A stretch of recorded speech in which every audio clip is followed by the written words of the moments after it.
Overstay di Saudi itu amat sangat lumrah dan bukan aib. Bisa pulang untuk bisa deportasi itu yang lucu. Kadang kita harus menangkapkan diri kita, Mas. Ayo dong, aku ditangkap.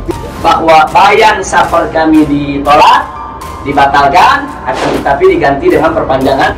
Saya pastikan MRS Muhammad Rizik Syihab belum pernah melaporkan permasalahan-permasalahan yang dia hadapi. Dia itu akan dideportasi.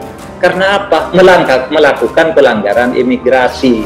Saudi sudah sangat komitmen untuk menebar Islam wasati. Islam yang moderat, mengedepankan ayat-ayat perdamaian ketimbang ayat-ayat perang. Kami sekeluarga akan terbang dari kota Jeddah menuju Jakarta langsung, yaitu pada hari Senin tanggal 9 November tahun 2020 jam 19.30 waktu Saudi dengan pesawat Saudia. Prioriti kita di Saudi itu yang high profile case, terancam hukuman mati. Jihad di abad modern itu bagaimana kita bisa hidup bareng, berdampingan di jalan Allah. Rizik Syihab itu ingin pulang ke Indonesia tapi tidak mau dideportasi. Dia ingin pulang terhormat gitu. Nah silakan aja lah urus begitu. Itu kan urusan dia dengan pemerintah Arab Saudi ya, bukan urusan dia dengan kita gitu.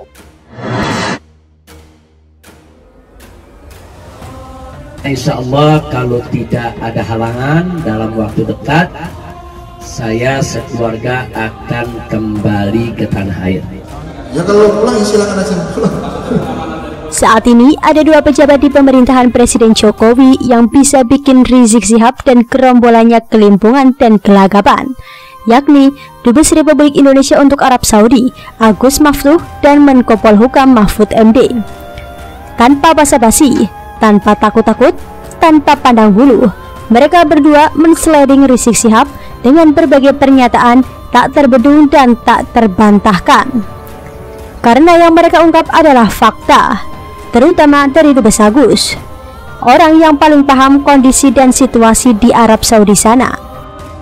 Sebenarnya sudah banyak yang diungkapkan oleh Dubes Agus sejak beredarnya berita soal kepulangan Rizik Syihab pada bulan Oktober lalu. Waktu itu, Dubes Agus sudah mengungkapkan soal status Rizik yang didapatkan dari pihak imigrasi Arab Saudi, yakni taksyirat mutanahiyah atau visa habis dan mukhalif atau pelanggar undang-undang. Lalu Dubes Agus mengungkapkan soal bayan syafar yang sempat disebut oleh Munarman sebagai perwakilan Rizik Syihab. Ternyata, bayan safar atau exit permit adalah surat untuk mendeportasi warga asing yang melakukan pelanggaran imigrasi atau pelanggaran hukum di Arab Saudi. Kemudian, Dubes Agus juga mengungkapkan hal yang mengejutkan, bahwa sebenarnya Rizik sudah pernah memiliki bayan safar pada tahun 2018, tertanggal 2 Desember 2018. Lalu dipertanyakan oleh Dubes Agus, kenapa exit permit tersebut tidak dipergunakan untuk terbang ke Indonesia?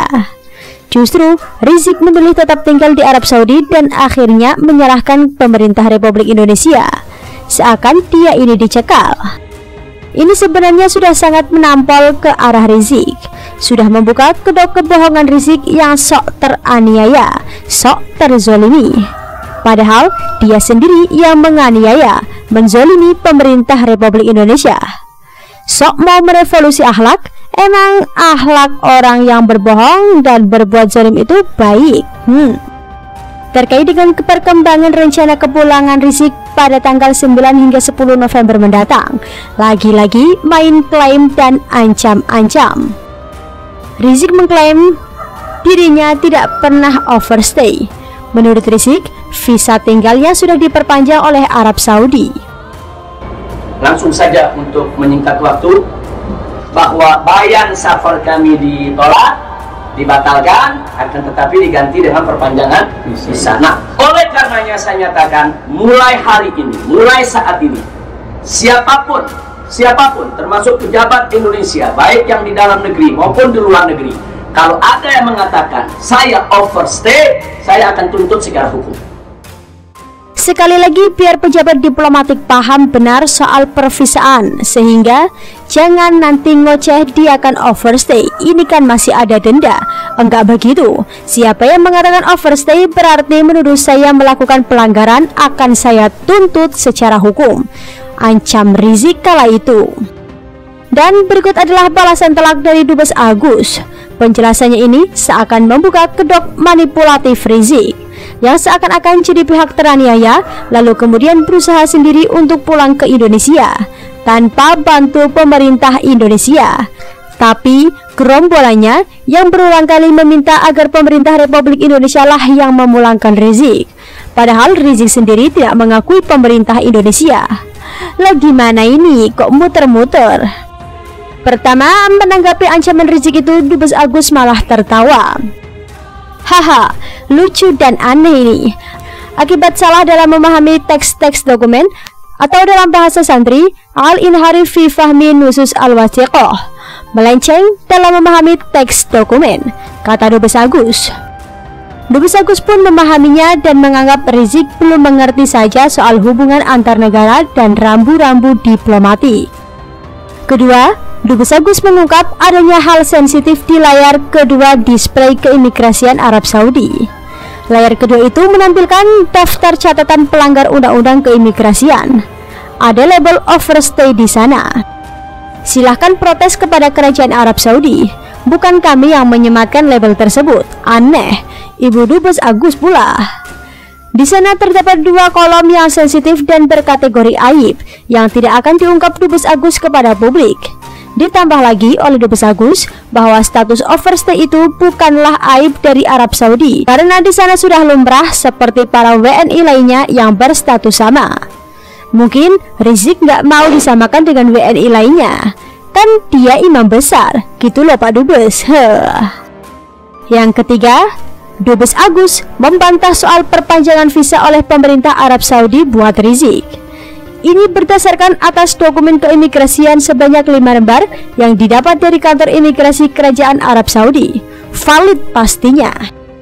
Visanya tidak diperpanjang oleh pemerintah Arab Saudi dan hanya diberikan izin tinggal paling lambat sampai dengan 11 November 2020, kata Dubes Agus.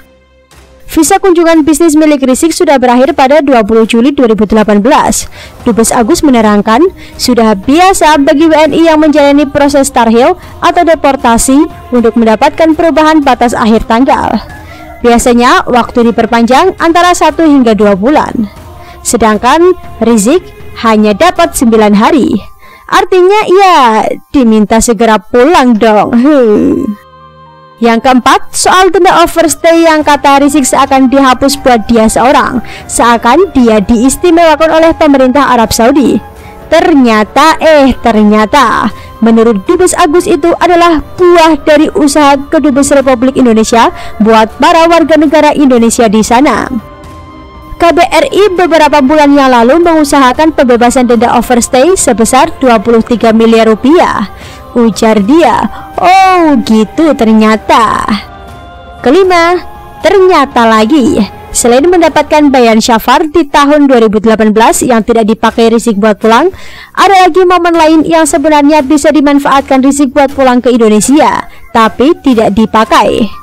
Dilansir dari Kumpulan.com, Dubes Agus memaparkan perjalanan Rizik dari datang awal ke Arab Saudi memakai visa umroh pada 26 April 2017 hingga sekarang. Ternyata, pada 14 Mei 2017, Rizik sudah meninggalkan Arab Saudi, tapi tidak pulang ke Indonesia. Malah masuk lagi ke Arab Saudi pada 9 Juni 2017 menggunakan visa kunjungan bisnis. Visa itu berlaku setahun dengan syarat tiap 90 hari harus keluar dulu dari Arab Saudi. Tercatat bahwa Rizik pernah ke Maroko pada bulan April 2018. Nah, dari Maroko, Rizik bisa kembali ke Indonesia, tapi itu tidak dilakukannya, malah balik lagi ke Arab Saudi. Oh alah, berarti sudah 3 kali ada kesempatan Rizik balik ke Indonesia, tapi malah nggak mau pulang. Terus nuduh dirinya dicekal oleh pemerintah Republik Indonesia. Dasar, tuh terbongkar kan kedoknya.